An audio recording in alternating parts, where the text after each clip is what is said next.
Hello दोस्तों, हम लोग स्टार्ट करने जा रहे हैं न्यू चैप्टर आईएसएससी के सिलेबस का क्लास 9 का न्यू चैप्टर हम लोग स्टार्ट करने जा रहे हैं। ये चैप्टर है sole proprietorship and Hindu undivided family business. अब इस चैप्टर को स्टार्ट करने से पहले मैं आपको कुछ बताना चाहता हूँ कि चैप्टर से पहले की कुछ बेसिक थीम वो क्या है। चैप्टर को स्टार्ट करने से पहले हम आपको बताना चाहते हैं कुछ बातें। आपने लास्ट टाइम पढ़ा था types of the business enterprises, types of business enterprises. ये जो चैप्टर नंबर 4 की बात हम कर रहे हैं, इसमें 3 टाइप्स के चैप्टर में थे। 3 टाइप के इंटरप्राइजेस। पहला प्राइवेट सेक्टर, पब्लिक सेक्टर और मिक्स्ड सेक्टर। तो हम यहाँ बात करने जा रहे हैं प्राइवेट सेक्टर की। इन प्राइवेट सेक्टर्स के बारे में पढ़ेंगे, इसमें एग्जांपल्स में आपको हम लोगों ने बताया था कि प्राइवेट सेक्टर में सोल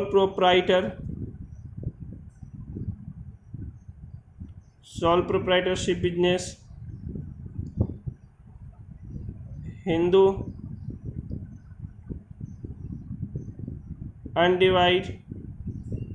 अनडिवाइडेड फैमिली बिजनेस,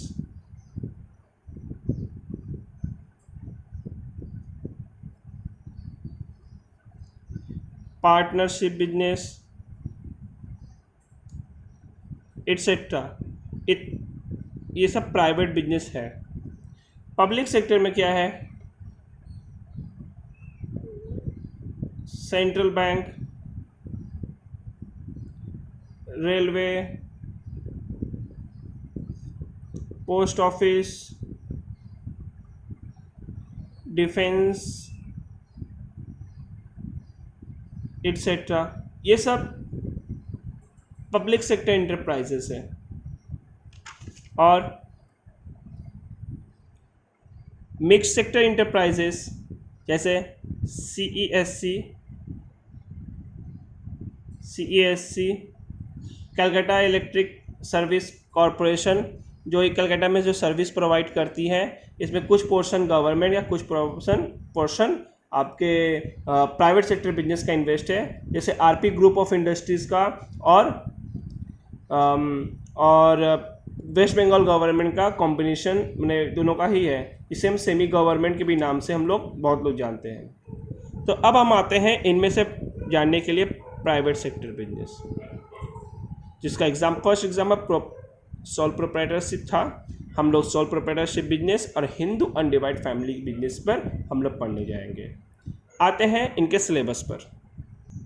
तो देख सकते हैं सिलेबस, आईएसएससी बोर्ड के हिसाब से सिलेबस। इसमें सिलेबस में लिखा हुआ है प्राइवेट सेक्टर इंटरप्राइजेस, जिसमें sole proprietor, partnership, 1 person company, joint stock company, limited liability partnership company, cooperative society, इन सब के बारे में पढ़ना है। क्या पढ़ना है? Meaning and features only. हमें मीनिंग एंड फीचर्स पढ़ना है। हम एक्स्ट्रा सिर्फ डिफरेंसेस भी पढ़ लेंगे, यानी मेरिट डिमेरिट ऑब्जेक्टिव्स अगर रहती है टॉपिक, तो हमें वो आईएसएससी सिलेबस के हिसाब से नहीं पढ़नी है। आते हैं चैप्टर के स्टार्टिंग में। सबसे पहले बात, सोल प्रोप्राइटरशिप बिजनेस क्या होता है? सोल प्रोप्राइटरशिप बिजनेस दुनिया का सबसे पुराना बिजनेस है, क्योंकि जब पूरी दुनिया बिजनेस करना स्टार्ट की थी तो सबसे पहले सोल प्रोप्राइटरशिप बिजनेस ही की थी। सोल का मतलब होता है 1, एक। प्रोप्राइटरशिप मतलब मालिकाना हक, ownership. There is only 1 ownership in the business. There is only 1 man business. Only 1 person can finance only one person can control the business. Those business is called sole proprietorship business. Sole proprietorship business means a business owned, इसमें मालिकाना हक होगा, financed जो पूरे पैसा लगाएगा, and control by the single person, जो single person के द्वारा कंट्रोल किया जाएगा. The owner called the proprietor, उसके ओनर को हम लोग प्रोप्राइटर कहेंगे. Alone is responsible for the profit and losses of the business, वो सिर्फ अकेला ही रेस्पॉन्सिबल है. किस चीज़ के लिए? प्रॉफिट के लिए और लॉसेस के लिए. बिजनेस का किसी भी तरह का प्रॉफिट और लॉसेस होता है, वो सारा का सारा प्रॉफिट एंड लॉस का मालिक का हक सिर्फ और सिर्फ सिंगल ओनर बिजनेस के का ही होता है. तो some popular definition of the sole proprietorship are given. कुछ राइटर्स के डेफिनेशन दिए हुए हैं, आप चाहे तो पढ़ सकते हैं.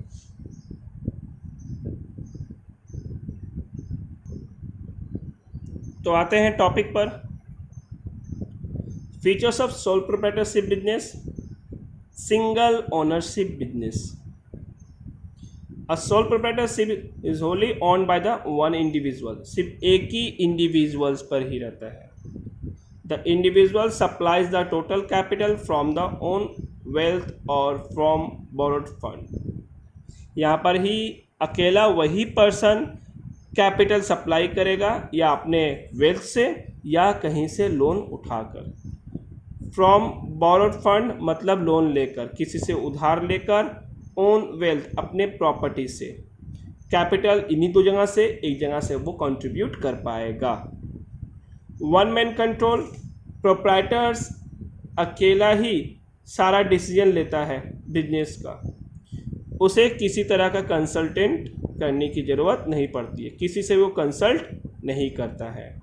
ऑनर और मैनेजर दोनों ही यहाँ पर सेम होते हैं, मतलब इस बिजनेस का जो ऑनर होगा वही इस बिजनेस का मैनेजर भी होगा, यानी यहाँ पर मैनेजर और ओनर सेम होंगे. Some person may be employed to help the owner but ultimate control lies with him. हम कुछ पर्सन को यहाँ पर रख सकते हैं बिजनेस को में हेल्प के लिए, बिजनेस में हमें ओनर का हेल्प कर सके, मालिक का मदद कर सके, बिजनेस को बढ़ाने में हेल्प करेगा, लेकिन अल्टीमेट सारा पावर मालिक के हाथ में ही होगा, वो सिर्फ एक एम्प्लॉय की तरह वर्क करेंगे. No legal entity. किसी भी सोल प्रोप्राइटर को legal identity separate from that of its own owner, मतलब बिजनेस से अलग उसकी अलग पहचान नहीं बनानी पड़ती है. यानी सोल प्रोप्राइटरशिप बिजनेस का मालिक और सोल प्रोप्राइटरशिप बिजनेस दोनों ही का सेम आइडेंटिटी रहेगा. यानी जो बिजनेस में की एक्टिविटी होगी वो मालिक की एक्टिविटी होगी, जो मालिक की एक्टिविटी होगी वो बिजनेस की एक्टिविटी होगी. The law makes no distinction between the proprietor and his business. जो कानूनन हक बना हुआ है, इस पे जो लॉ बनी हुई है, वहाँ पर भी बोला गया है प्रोप्राइटर और बिजनेस अलग नहीं रहेंगे, ये लोग एक साथ रहेंगे. अगर ओनर डाइज, ओनर मर जाता है, बिकम इंसॉल्वेंट मतलब भिखारी, जिसमें भिखारी क्या वर्ड नहीं बोल सकते, जो मैंने बोला गया बैंकक्रप्ट हो गया, जिसके पास पैसे नहीं है. अगर ओनर डाई कर जाता है या बैंकक्रप्ट हो जाता है तो बिजनेस उसके साथ साथ डिसॉल्व हो जाएगा. डिसॉल्व का मतलब बिजनेस बंद हो जाएगा. और proprietors and the business are one and the same. इससे हम लोग कह सकते हैं यहाँ पर बिजनेस और प्रोप्राइटर दोनों ही एक हैं. आते हैं next, unlimited liability. Unlimited liability का मतलब होता है प्रोप्राइटर को ही पर्सनली सारा लायबिलिटीज़ को उठाना पड़ता है. बिजनेस के जितने भी लॉसेस होंगे, बिजनेस के जितने भी नुकसान होगा, बिजनेस में जितने भी उधार रहेंगी, सारे का सारा उधार मालिक के हाथ पे ही रहेगा. अगर assets are insufficient to meet its डेप्ट, अगर मालिक का डेप्ट, अगर बिजनेस का डेप्ट नहीं उठा पाता है, उसकी पूरी प्रॉपर्टी, यहाँ एसेट्स मतलब वेल्थ और प्रॉपर्टी की बात की गई है, अगर उसकी प्रॉपर्टी यानी मालिक की प्रॉपर्टी इनसफिशिएंट है, डेप्ट्स को मेट करने के लिए, डेप्ट्स को पूरा करने के लिए तो मालिक की भी पर्सनल प्रॉपर्टी भी अटैच कर ली जाएगी। यानी कहने का मतलब है, अगर बिजनेस की property is insufficient to meet the debts, so owners personal property will also attach with their to meet the losses और debts, जहाँ वहाँ पर भी मालिक की पर्सनल प्रॉपर्टी भी अटैच हो जाएगी।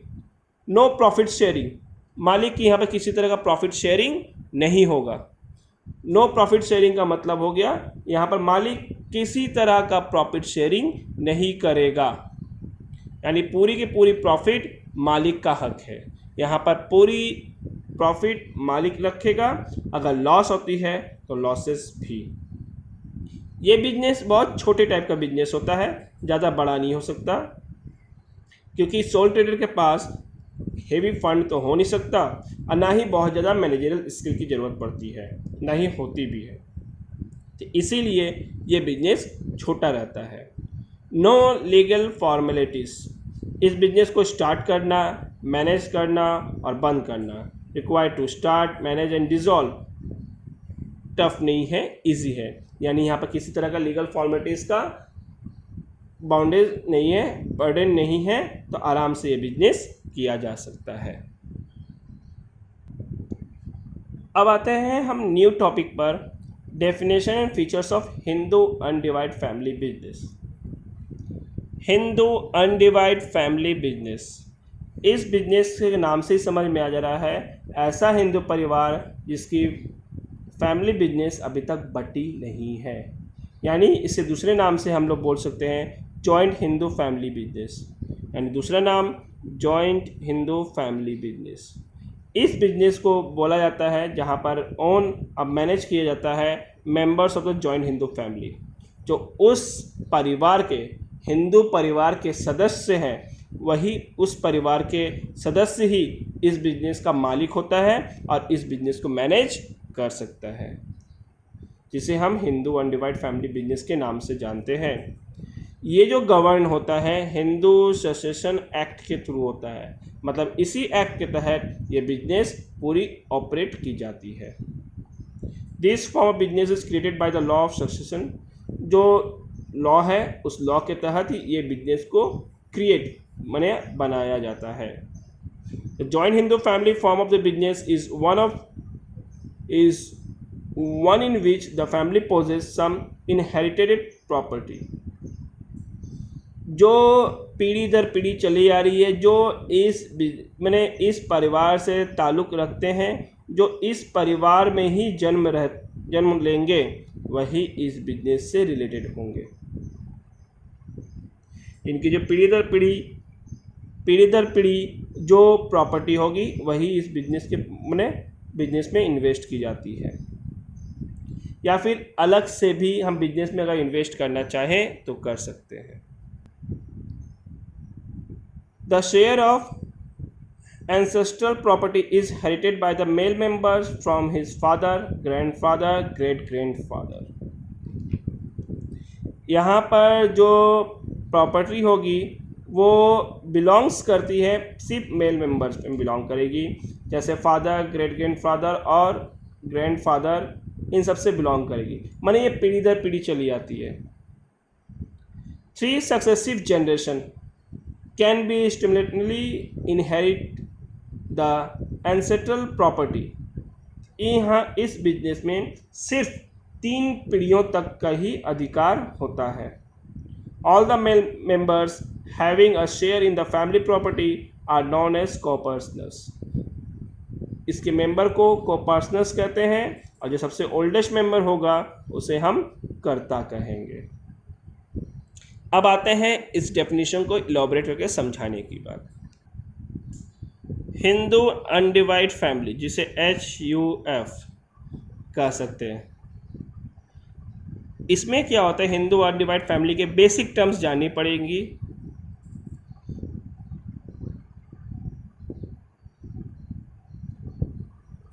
तीन पीढ़ी मेंबर रह सकते हैं,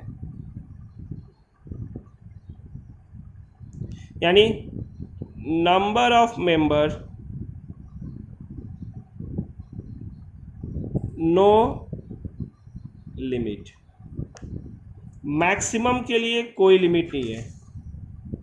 अगर आपके 3 पीढ़ी के अंदर 1000 लोग भी हैं तो वो उस बिजनेस के मेंबर कहलाएंगे। बस 3 पीढ़ी। अगर आपकी 3 पीढ़ी great grandfather,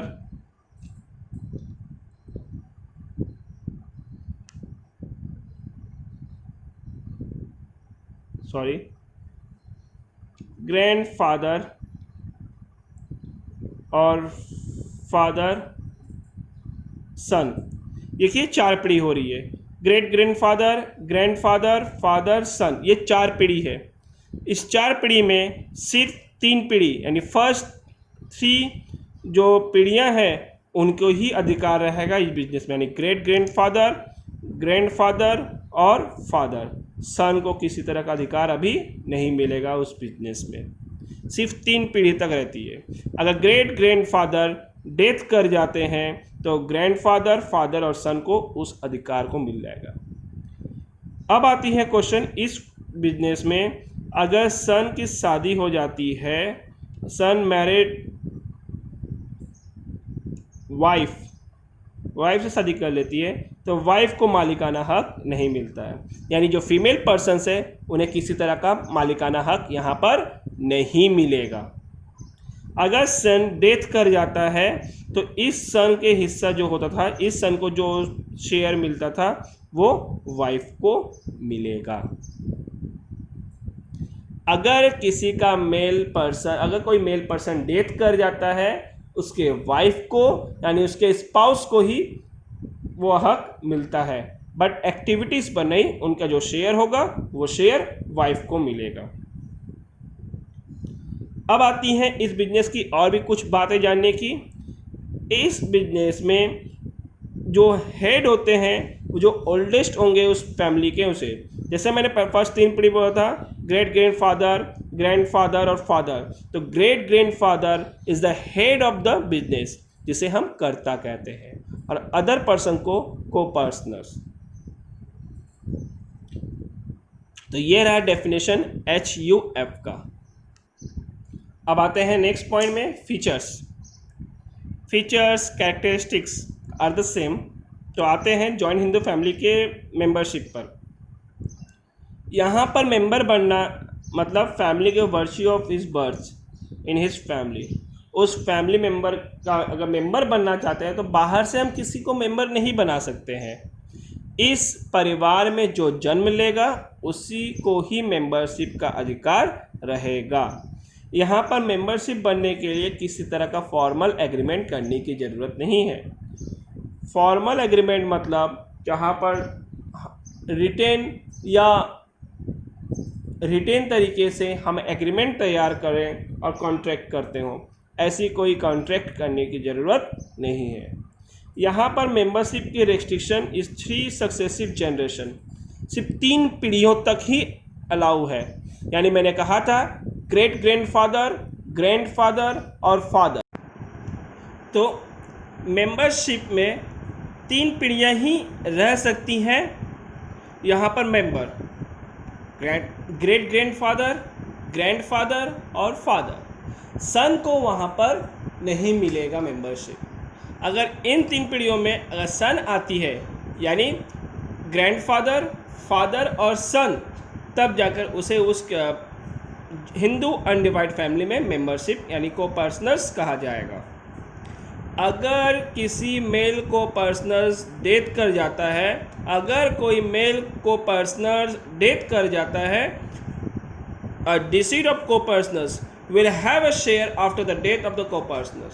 Female relatives, that means अगर मेल को-पर्सनर्स की स्पाउस, that means वाइफ को तभी को-पर्सनर्स कहा जाएगा जब मेल को-पर्सनर that means उसका हस्बैंड डेथ कर जाता हो, और माइनर पर्सन को तभी माइनर पर्सन यहाँ पर पूरी तरह से मेंबर कहलाएंगे।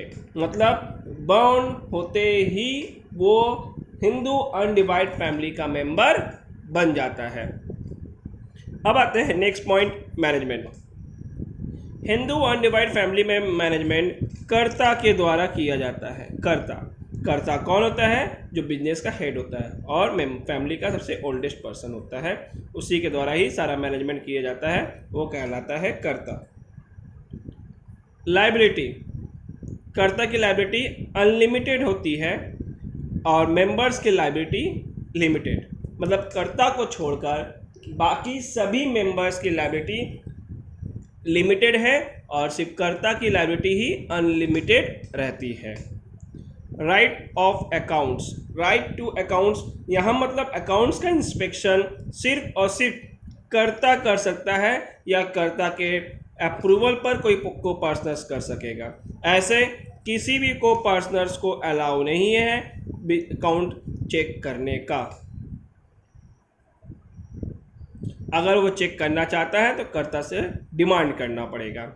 डिसोल्यूशन, ये बिजनेस तभी डिसॉल्व हो सकता है जब comes to end and when all the members notify that they are not member of the Hindu undivided family। मतलब को पार्टनर्स के मर जाने पर भी, को पार्टनर्स के डेथ कर जाने पर या कर्ता के डेथ कर जाने पर हिंदू अनडिवाइड फैमिली बंद नहीं हो सकती,